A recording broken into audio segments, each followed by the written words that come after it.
Surah Al-Maidah ayat 8. Ini is my favorite surah. Surah yang, wahai orang yang beriman, hendaklah kamu sentiasa menjadi orang yang menegakkan keadilan dan menerangkan kebenaran demi Allah. Jangan sekali-sekali kebencian kamu terhadap sesuatu kaum itu mendorong kamu melakukan ketidakadilan. What a beautiful sentence.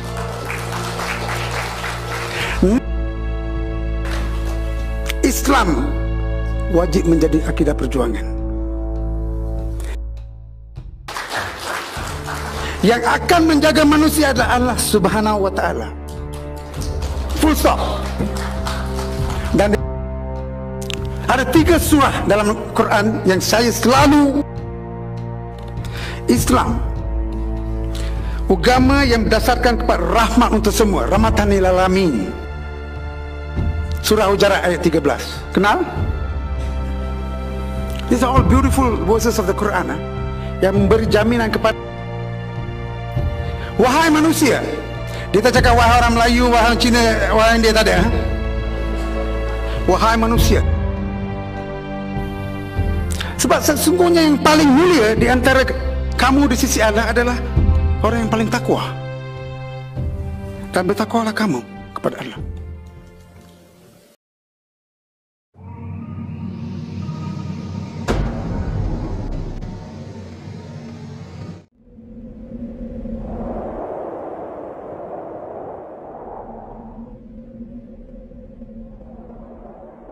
Di Malaysia, kita harus akur bahawa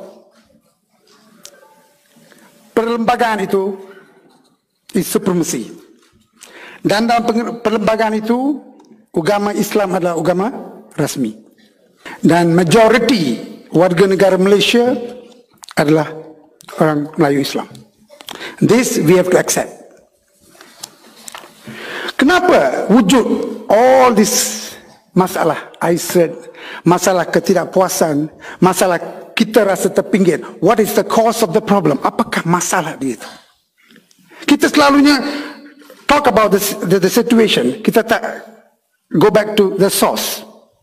Saya sebagai seorang bukan Islam, saya nampak walaupun Islam itu agama persekutuan dan 63% orang Melayu Islam, Islam tidak letak di depan. That is the issue. Nothing else. Sebab dalam usaha kita mencegah yang saksama ni, kita benarkan ego untuk menentukan semuanya. Bila kita sembah, bila kita katakan pasal agama, agama harus menyembah Tuhan, bukan menyembah ego. Agama itu satu yang pendamai, not satu yang memecah belahkan. Dalam konteks Malaysia, agama Islam wajib dan harus memimpin. Sebab Islam akan membawa keadilan yang saksama mengikut apa kehendak manusia. Itu penting. Ini yang saya selalu wawarkan. Pendekatan kita harus selaraskan dengan kebajikan untuk semua. Kita adalah ciptaan yang Maha Esa. Bagi orang Islam, kita tengok hari ini, ISID mengancam kedaulatan raja-raja, agama mereka dan perlembagaan. Tapi bila kita tengok orang bukan Islam pula, yang memberi mereka keyakinan bahawa mereka akan dilindungi oleh undang-undang daripada dieksploitasikan. Itu situasi sekarang. Di mana kita nak? Where do you want to put the balance? Ringkasnya, kita semua mahu diterima dan dihormati sebagai seorang Islam dan seorang bukan Islam dengan memastikan hak individu untuk hidup harmoni dan makmur terjamin. Itu saja. The one and only factor yang boleh memberikan kita itu adalah Islam, nothing else. Sebab pimpinan kita adalah Islam. Where are we going from there? That's our problem. ISID wujud kenapa? ISID is irrelevant. Tak perlu nampak pun. I don't know what ISID is all about. Yang saya nampak Islam. Sebab Islam adalah penyelesaian untuk segalanya di Malaysia. So, mana kita nak pergi lepas ni? Kalau you katakan tolak ISID, orang non-Muslim kononnya marah. Kalau letakkan I said, orang Muslim marah. So where is the balance? Mana kita nak pergi cari ini? Adakah kita perlu fikir? Kita tolak memang tolak, but what is digantinya? So, janganlah kita nak duduk ditakdirkan untuk terus menabur kebencian dan hidup sebagai singgih akhir zaman macam ni. Seperti yang katakan tadi, Malaysia sebuah negara di mana Islam adalah agama persekutuan dan majoriti daripada rakyat adalah Melayu Islam, mesti diterima dan dihormati oleh semua. Hak-hak bukan Melayu dan bukan Islam serta agama mereka juga harus hormati dan diterima oleh orang Melayu Islam sendiri. That's a fact. Bagaimana? Bagaimana? Islam, agama yang berdasarkan kepada rahmat untuk semua, rahmatan lil alamin,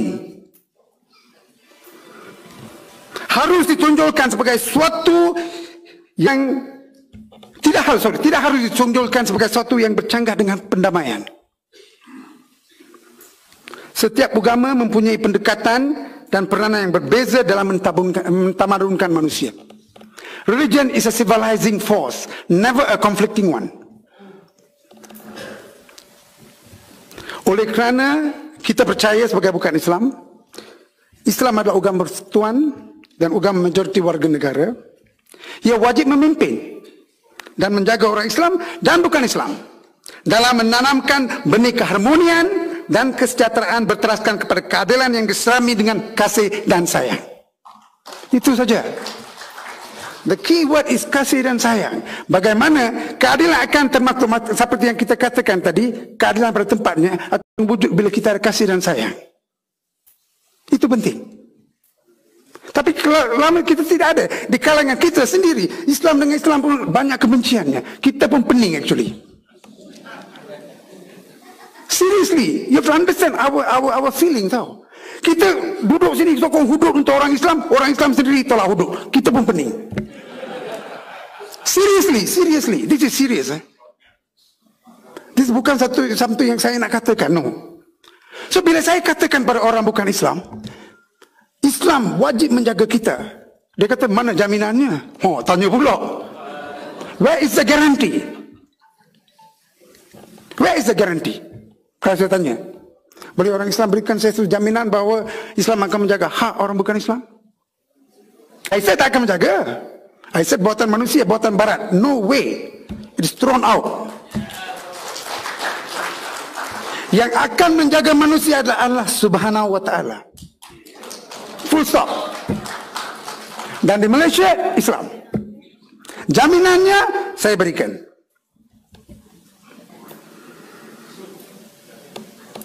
Ada 3 surah dalam Quran yang saya selalu menunjukkan.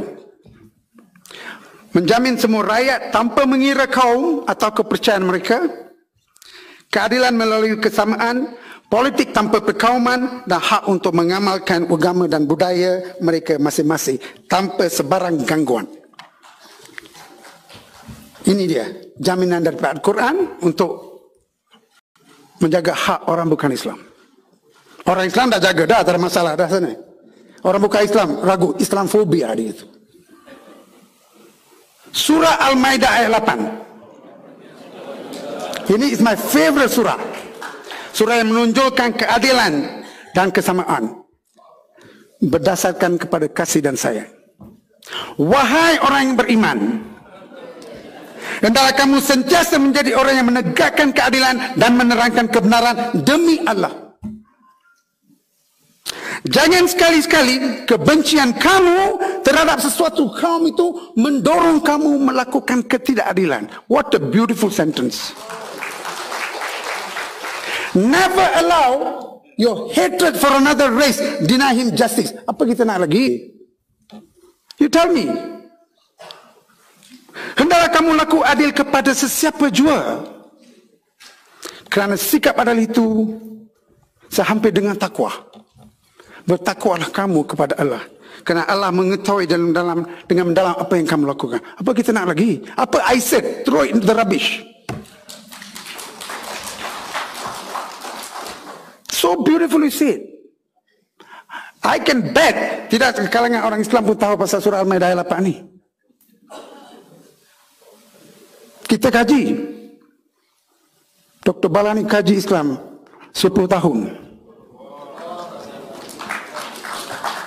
6,297 perkataan Al-Quran pun Adam melalui. Tetapi orang tanya, kenapa tak masuk Islam? Soalan cupu mas. Ramai orang, kawan-kawan saya, kenapa tak masuk Islam?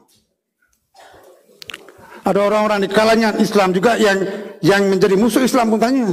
Dia nak perli, you talk so much about Islam, why are you not a Muslim? Jawapan dia simple aja. Yang menjadikan saya seorang Islam atau tidak, Allah Subhanahu Wa Taala. Bila masa sampainya, saya akan jadilah Islam. Tetapi jiwa saya Islam. Saya menghayati, saya bangga sebagai seorang bukan Islam yang menghayati dan menghormati Islam daripada kebanyakan munafik yang ada sekarang.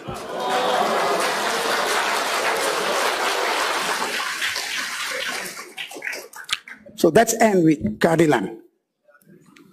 Politik tanpa perkauman. Kita tak suka perkauman. I tak mengatakan kita tak harus cinta bangsa. We love our race. Kita sayangkan Melayu, kita sayangkan India, kita sayangkan Cina. Tetapi jangan gunakan bangsa sebagai akidah perjuangan. Hancur bangsa. Islam wajib menjadi akidah perjuangan. Hidup Melayu tak jamin Islam selamat. Hidup Islam, kita semua selamat. That is Islam. What is I said?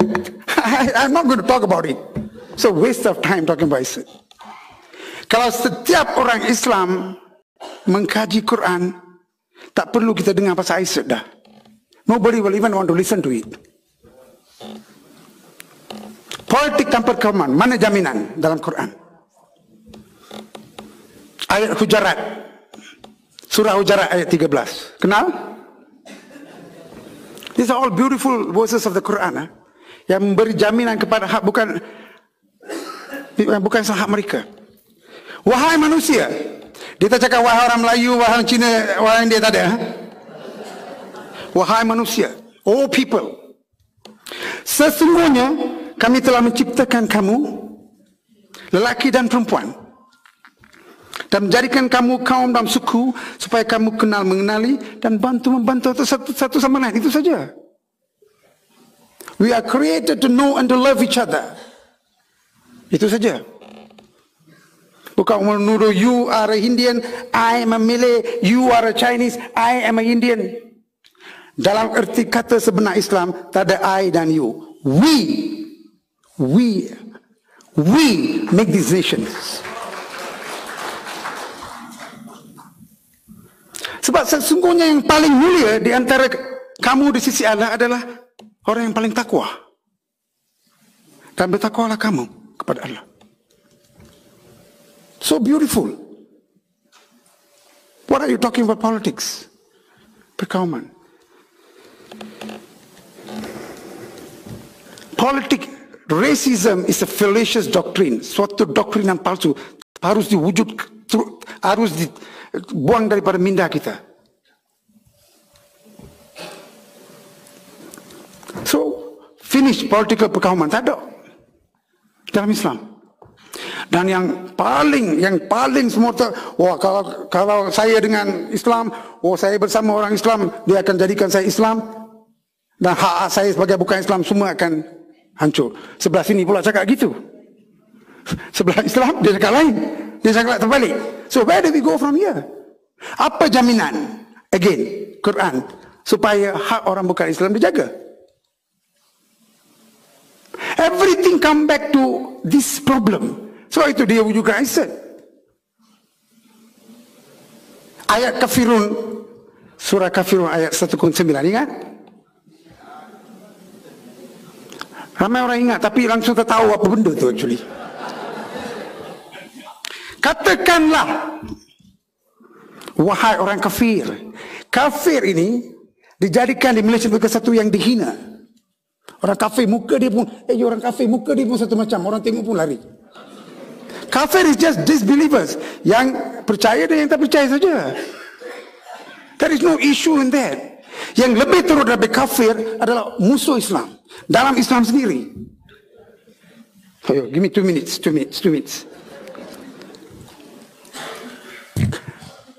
Seorang kafir tak semestinya jahat dan seorang Muslim tak semestinya baik. Lakum dinukum waladin. Agamamu untukmu, agamaku untukku. Satu masalah hak-hak untuk kita. So apabila pengikut-pengikut Islam mematuhi dan mencerminkan tindakan mereka berteraskan kepada ayat dan surat-surat di atas, orang-orang bukan Islam memahami kesan ayat tersebut tanpa sebarang prejudis. Ayat menjadi tidak relevan kerana Quran menggantikan ayat tanpa sebarang syarat untuk membawa keadilan dan kesamaan dalam erti kata yang sebenar. Agama adalah wahyu yang progresif dan manusia diciptakan untuk mentamadunkan manusia ke arah kemajuan. Agama wajib menjadi tunggak kekuatan dan perpaduan, bukan yang mencelarukan.